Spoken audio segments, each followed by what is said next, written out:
అండి ఈరోజు అమ్మవారి ఫోటోకి బొట్లు ఎలా పెట్టుకోవాలో చూపిస్తాను. దానికి కావాల్సింది కుంకుమ, ఒక ఇయర్ బడ్, చందనం అండ్ రోజ్ వాటర్ కావాలి.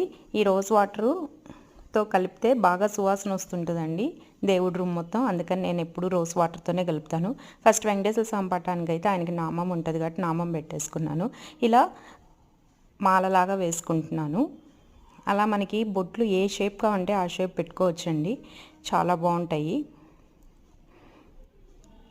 అమ్మవారికి అయితే కిరీటం షేప్లో పెట్టుకున్నాను అండ్ మధ్యలో కూడా బొట్టు పెట్టేసుకున్నాను. ఎప్పుడు రౌండ్ కాకుండా ఇలా డిఫరెంట్ వెరైటీస్ కూడా మనం ట్రై చేయొచ్చు, చాలా బాగుంటాయి.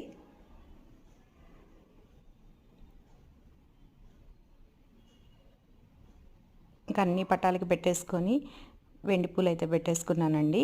చూడండి ఎంత బాగున్నారో దేవుళ్ళు. అవి డ్రై అయితే ఇంకా చాలా బాగుంటాయండి.